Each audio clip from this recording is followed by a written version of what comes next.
Hey there everyone, I'm Dresden, and welcome back to another episode of Driving Until Destroyed Season 2.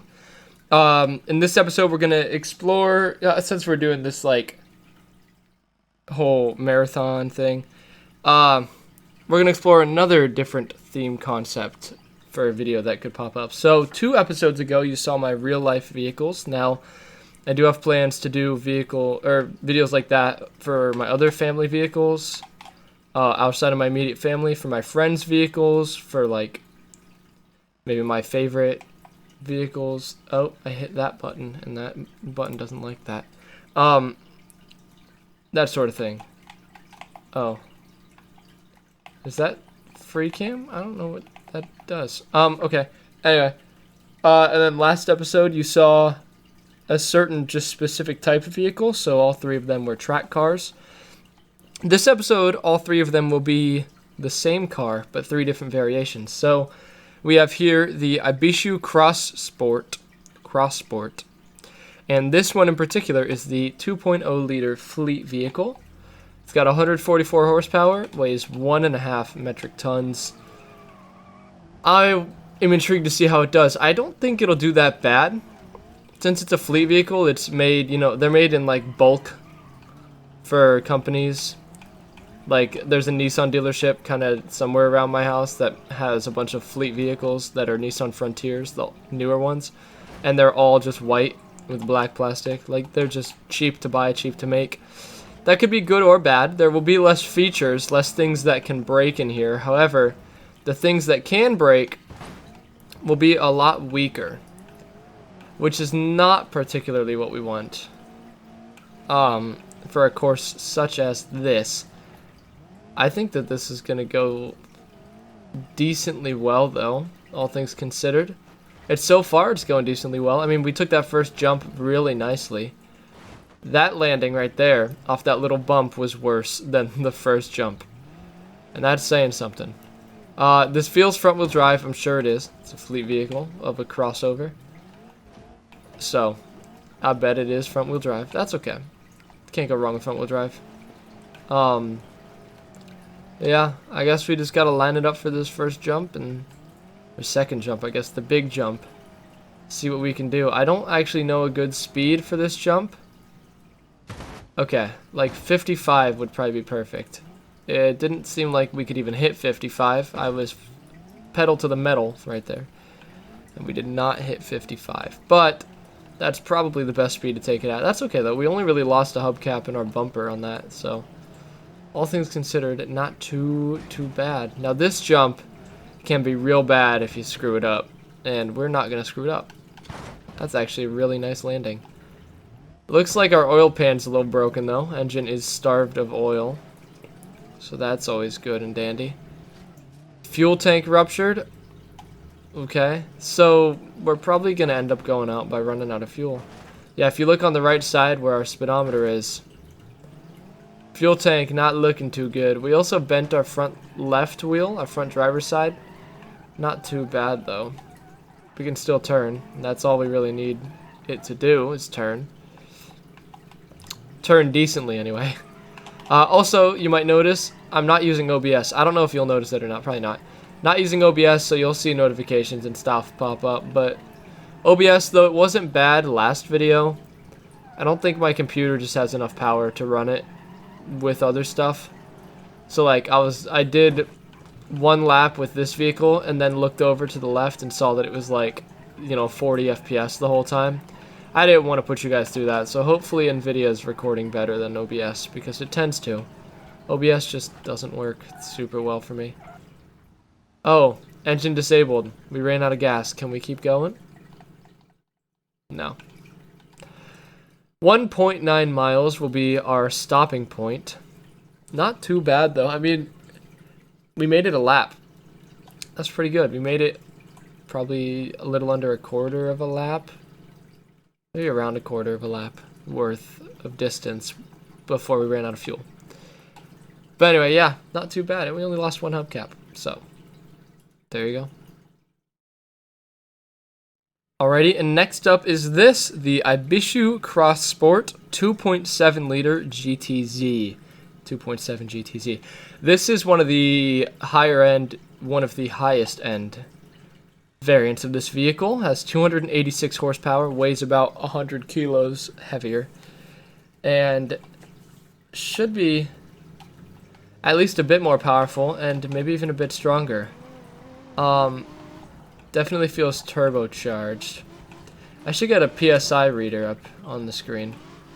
That would be kind of cool. Maybe for next episode, if I remember, I'll get some PSI up. Maybe for the next vehicle, if I remember, I'll get some PSI up. Who knows? I think that would just be a cool thing to see.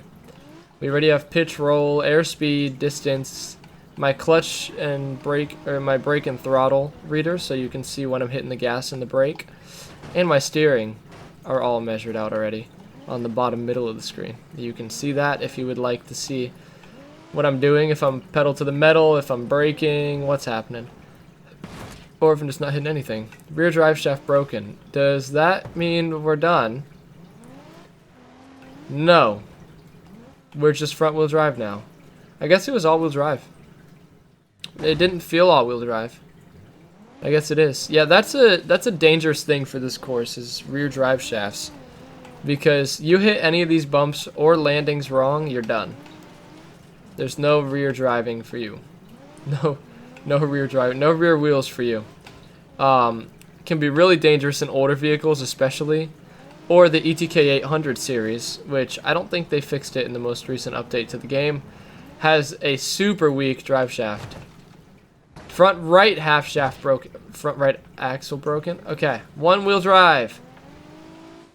We have a front left wheel drive. We did make it a mile, at least. This will not be the first vehicle to not... Oh, heck. That's bad. This will not be the first vehicle to not clear a mile. That'll be some other one at some point. Can we make it over this? Can I take it more sideways? That's just going down it. Okay. We'll give it one more shot. I have a feeling we're done, though.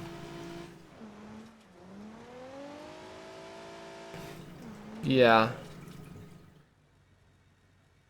Oh boy, oh boy. Well, this was just dandy. I think this tied with something. We're right down 1.2 miles, but I'm going to try this one more time. If we get over it, then we'll take the distance that it makes it. I'm going to try and get a much bigger run up, though.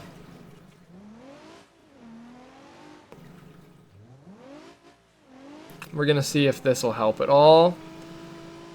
Will you help? Oh, oh, oh, oh, oh, oh, go, go, go, go, go, go, go, go. It's totally possible.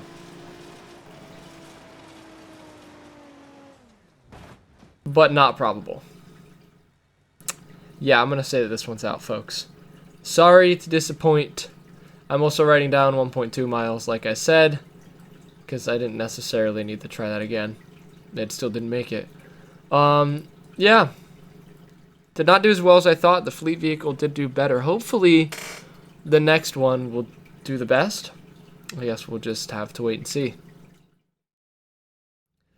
Alright, everyone, and finally, we have this, the Ibishu CrossSport Rally. This probably has the best chance of making it. I do believe it has 315 horsepower, weighs a ton and a half, about the same as the fleet vehicle. But there are a few downsides to vehicles such as this, rally vehicles. Main downside, the thing that I always say when I drive a vehicle that's sort of like this, the wheels are too exposed. It's not like an open wheel race car or anything, but like if I land it, or the vehicle or whatever, if it lands a jump even slightly wrong, slightly on a corner, the wheel's gone. And that can be really dangerous.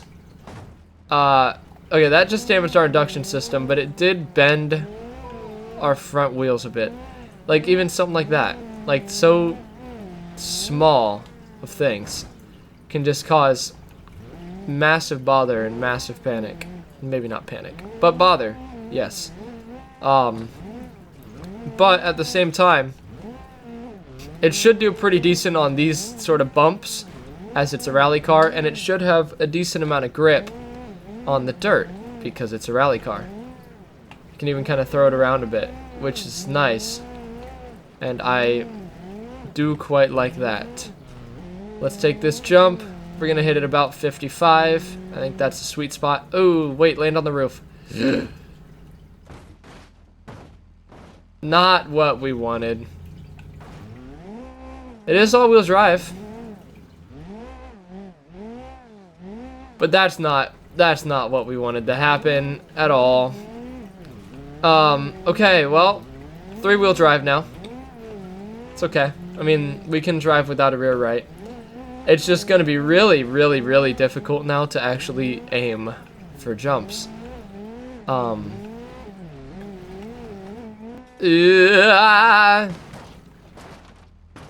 Yeah, see, I saw something like that happening. Okay, well, maybe this isn't as capable as I thought it was. See, and that's what I was saying. The problem with vehicles such as this, yeah, I don't think we're actually going to go anywhere.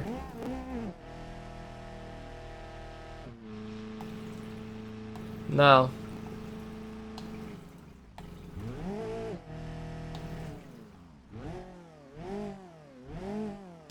No, we're pretty much unable to move. Because the diffs are probably unlocked.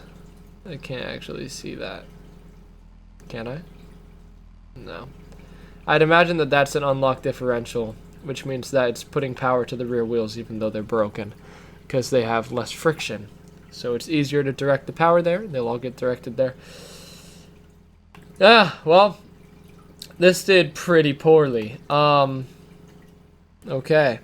Well, looks like the fleet vehicle did the best. Nothing made it over 2 miles today. Just crazy. Only one vehicle made it more laps. Which is just surprising.